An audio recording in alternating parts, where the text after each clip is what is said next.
Movie की starting होती है एक लड़के को दिखाते हुए जिसका नाम युंग होता है। वो एक ट्रेन में ट्रेवल कर रहा होता है, लेकिन तभी वहाँ की लाइट्स ऑफ हो जाती है और वहाँ पर एक खौफनाक शैडो आता है जो उस पर हमला कर देता है और उसे पकड़कर उस रूफ की तरफ मारता है। लेकिन अगले ही सीन में हम देखते हैं कि युंग की आँख खुल जाती है। ये युंग का एक ख्वाब था, एक बहुत ही बुरा ख्वाब। उस शैडो ने तो युंग को मार ही दिया था। यहाँ पर हमें युंग के बारे में डिटेल से पता चलता है। ये एक स्क्रिप्टेड राइटर होता है। इसके पास स्किल तो थी लेकिन आइडियाज़ नहीं थे। उसे ज़्यादा लोग अप्रोच भी नहीं किया करते थे, इसलिए उसकी ज़्यादा अर्निंग भी नहीं होती थी, जिसकी वजह से उसके पास पैसे भी बाकी नहीं बचे थे। उसने बहुत ज़्यादा लोगों से लोन भी ले रखा था, इसलिए वो इस वजह से काफ़ी परेशान होता है। यहाँ एक कैफ़े में एक लड़की काम किया करती थी जिसका नाम हुआ था। उसे ह्यू पसंद किया करता था। इसके बाद हम ह्यू को अपने दोस्त के साथ देखते हैं।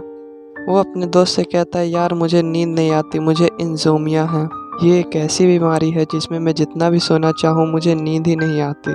और जैसे ही मैं कोशिश करता हूँ कि मैं सो जाऊँ तो मेरी आँख लगते ही एक शैडो आके मुझे मार देता है और मुझे बहुत डर आता है, जिसकी वजह से मेरी फ़ौरन आँख खुल जाती है। इस वजह से मैं काफ़ी अपसेट हूँ। इसलिए उसने कितने डॉक्टर से कंसल्ट की, लेकिन इसका इलाज कोई नहीं बता पाया। उसका दोस्त उससे कहता है, छोड़ो इन बातों को, तुम मुझे एक्सक्यूज़ेस मत दो। जो मैंने तुम्हें काम दिया है उसे कंप्लीट करो, क्योंकि तुम्हारे पास सिर्फ एक हफ्ता है। लेकिन यूँ से ऐसा हो ही नहीं पा रहा था। यूँ एक रेंट के घर में रहा करता था जिसका वो बिल इस बार पे नहीं कर पाता। इस वजह से उसे निकाल दिया जाता है। वो सोचता है कि मुझे ज़िंदा रहने के लिए कुछ ना कुछ तो करना होगा, इसलिए वो एक कैफ़े में जॉब कर लेता है। वो अपने लैपटॉप पर काम किया करता था। अचानक से उसे नींद आ जाती है। उसके ख्वाब में वो शैडो आकर उसे मार देता है, तो वो हड़बड़ा कर उठता है और कहता है, ना जाने ये क्या मसला है। ना मेरे पास पैसा है, ना घर है, ना कोई अच्छी जॉब। इसी सोच के साथ वो एक बिल्डिंग पर चढ़ता है खुद की जान लेने के लिए, ताकि सुसाइड कर सके। वो ऐसा इसलिए करना चाहता था ताकि वो बार बार ना मरे। वो वहाँ से जंप लगाने ही वाला होता है, तभी एक बूढ़ा इंसान आके उसे बचा लेता है। वो बूढ़ा इंसान इसे खाना भी खिलाता है। ये वही आदमी था जिससे यू रोज़ पैनकेक्स लिया करता था। तो यहाँ पर यू खाना खाने लगता है जो उस बूढ़े आदमी ने दिया था, क्योंकि यू बेचारा काफ़ी भूखा होता है। वो उस बूढ़े आदमी को भी अपना प्रॉब्लम बताने लगता है। तो वो बूढ़ा आदमी उसे कहता है, कोई बात नहीं, जब तुम ख्वाब देख रहे हो और वो शैडो तुम्हें मारने आए तो तुम्हें बस इतना कहना है, आई एम ड्रीमिंग, मैं तो बस ख्वाब देख रहा हूँ। देखना तुम इसे और कम कर लोगे। यू वहाँ से चला जाता है। तभी उसे वही लड़की हुआ नजर आती है। लेकिन ये क्या, वो देखते ही देखते एक शैडो में बदल जाती है और एक स्वॉर्ड यू के चेस्ट में घुसाने लगती है। तभी यू को याद आता है और वो कहता है, आई एम ड्रीमिंग। तभी उसकी आँख खुलती है। लेकिन हैरान करने वाली बात ये थी कि जिस स्वॉर्ड से उसे मारा जा रहा था वो स्वॉर्ड रियलिटी में आ जाती है। वो काफ़ी हैरान होता है। तब उसे पता चलता है, मैं तो ख्वाब से जाग चुका हूँ और ये तो रियल की दुनिया है। तब वो कुछ कुछ सीख रहा था, ड्रीम्स और रियल की दुनिया में फ़र्क करना। काफ़ी सोचने के बाद जब वो उस तलवार को देखता है तो उसे काफ़ी यूनिक लगती है। तो वो सीधा एंटीक शॉप में जाता है जो पुरानी और यूनिक चीज़ों को खरीदा करती थी। तभी उसे पता चलता है, जी हाँ, ये तलवार तो काफ़ी यूनिक और एंटीक है और काफ़ी महंगी है। इसके बदले उसे काफ़ी पैसे मिलते हैं। तो वो अच्छा सा खाना खाता है, आलीशान होटल में रहता है और इवन एक नया लैपटॉप भी खरीद लेता है। उसकी ज़िंदगी काफ़ी अच्छी चल रही थी। तभी वो सोच में पड़ जाता है कि ये स्वॉर्ड तो मैंने अपने ख्वाब में देखा था और इसे मैं ख्वाब से लेके आया हूँ, यानी मेरे अंदर पावर है। मैं ख्वाब की चीज़ों को बाहर की दुनिया में लेकर आ सकता हूँ। अब इसके लिए मैं दोबारा सोऊंगा इसी पर्पज़ से कि आज रात मेरे ख्वाब में जो भी चीज़ मुझे मिलेगी मैं उसे इस दुनिया में लेकर आऊँगा और उसे बेचूंगा और आहिस्ता आहिस्ता मेरे हालात ठीक हो जाएंगे। जब रात को वो सोता है तो वो शैडो दोबारा से आता है और एक एंटीक एक्स से उस पर हमला करता है और वो दोबारा से इस दुनिया में आ जाता है उसी एक्स के साथ। वो फ़ौरन से जाकर उस एक्स को एंटीक शॉप में बेचता है और इस बार जो उसे पैसे मिलने वाले थे वो काफ़ी ज़्यादा थे, जिसे पाकर वो काफ़ी ज़्यादा खुश होता है कि वाकई मेरी ज़िंदगी तो 2 दिनों में ही बदल गई। वो सोचता है, मैं ऐसा ही किया करूँगा और उसे ऐसा लग रहा था कि मेरे ख्वाब कोई वीकनेस नहीं बल्कि मेरे स्ट्रेंथ है। इसीलिए तो कहते हैं कि हर चीज़ में पॉजिटिविटी और स्ट्रेंथ होनी चाहिए। व्यू एक बुक खरीदता है जिसमें म्यूज़ियम की पिक्चर्स होती हैं। वो उसे पढ़ता है और उसे देखने के लिए म्यूज़ियम में जाता है ताकि वही एंटीक चीज़ उसके ख्वाब में भी आए और आज की रात वो कीमती एंटीक और यूनिक चीज़ें ला सके।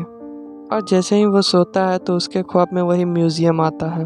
वो काफ़ी खुश होता है, लेकिन अब की बार वो शैडो से मार देता है। वो नींद से जागता है, वो नींद की गोली लेकर दोबारा से जाता है, और अब की बार जब वो शैडो उस पर अटैक कर रहा होता है तो वहाँ से एंशिएंट चीज़ों को उठाकर असली दुनिया में आ जाता है।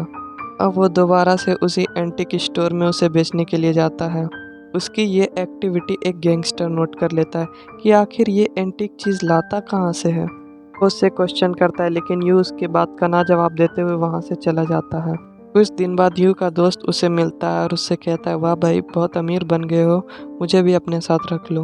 अब यू को पता चलता है हुआ अपनी कैफ़े बेच रही होती है क्योंकि उसे पैसों की सख्त ज़रूरत थी। लेकिन इससे पहले यू उससे मिल लेता है और उससे उसका कैफ़े खुद ही खरीद लेता है। यहाँ पर उन दोनों में बातचीत शुरू हो जाती है और वो लोग मिलने भी लगते हैं। यू की पर्सनैलिटी भी काफ़ी चेंज हो गई थी। वो अच्छी ड्रेसिंग कर रहा था और अपना ख्याल रखता था और काफ़ी सूटेड बूटेड रहता था, तो ये टाइम भी यू को काफ़ी अच्छा लग रहा होता है। यू को वही बूढ़ा इंसान दिखाई देता है जिसे वो पैनकेक्स लिया करता था। वो चुपके से उसके शॉप पर एक बैग रख देता है जिसके अंदर ढेर सारे पैसे थे। इसे पाकर बूढ़ा आदमी काफ़ी खुश होता है। अब यू को रोज़ ख्वाब आते हैं। वो अपने ख्वाब से महंगी महंगी चीज़ें लाया करता। ये चीज़ उसे काफ़ी फ़ायदा दे रही थी क्योंकि वो मिलियनेयर बन गया था। अब तो वो अपने ख्वाब में शैडो से फाइट भी कर सकता था। यू का दोस्त उससे कहता है, क्योंकि तुम्हारे पास बहुत ज़्यादा पैसे हैं तो तुम एक बहुत बड़ा बिल्डिंग बनाओ जो बुर्ज खलीफा से भी ऊंचा हो। वहाँ पर तुम गरीब लोगों को रख सकते हो, क्योंकि मुझे पता है कि मेरे दोस्त का दिल कितना अच्छा है। तो यू कहता है, हाँ, अच्छा आइडिया। अब यू अपने ख्वाब में उसी शैडो को देखता है जिसने सोने की काफ़ी महंगी बेल्ट पहनी होती है। लेकिन यूँ जैसे ही उस पर हाथ रखता है तो उसके हाथ जड़ने लगते हैं, लेकिन वो उसे पकड़कर घर आ ही जाता है। यूँ जब शैडो की बेल्ट उतार रहा था तो शैडो ने अपने फिंगर से यू के चेस्ट पर कुछ निशान बना दिए थे। वो उस पर ध्यान नहीं देता और जैसे ही वो घर आता है तो उसी जगह पर एक स्वॉर्ड आकर यू को लगता है, बिल्कुल उसी जगह पर जहाँ पर शैडो ने निशान बनाए थे। एक रात यू को ख्वाब आता है कि उसने वो टॉवर बना लिया है, और जब वो उस बिल्डिंग के टॉप पर जाकर देखता है तो उसे पहली बार उस शैडो का फेस नज़र आता है, और वो और कोई नहीं, यू ही था। अब यहाँ पर यू के फेस पर एक निशान बन जाता है, बिल्कुल वैसा ही निशान जो शैडो ने यू के फेस पर दिया था। अब आहिस्ता आहिस्ता उसके फेस पर काफ़ी निशान बनने लगते हैं। वो रोड पर चलकर जा रहा होता है और यही सोचता है, तभी वहाँ पर गैंगस्टर के कुछ लोग आते हैं और उसे किडनैप कर लेते हैं। वहाँ पर वो गैंगस्टर यू से कहता है कि मुझे $10 मिलियन की ज़रूरत है। तो यू के दोस्त के जरिए वो $10 मिलियन ले जाए जाते हैं, और जब गैंगस्टर को पैसे मिल जाते हैं तो वो यू के दोस्त को भी पकड़ लेता है। सारे लोग यू के घर आ जाते हैं, तभी वहाँ पर हुआ भी आ जाती है तो वो उसे भी पकड़ देता है। वो गैंगस्टर अपने लोगों से कहता है कि इनकी जान ले लो, तो यू का दोस्त इन सब लोगों से लड़ने लगता है। तो यू भी खड़ा उठता है, लेकिन उसके कमर में चाकू लग जाता है तो वो जख्मी हो जाता है। गैंगस्टर के लोग यू के दोस्त को भी मार डालते हैं।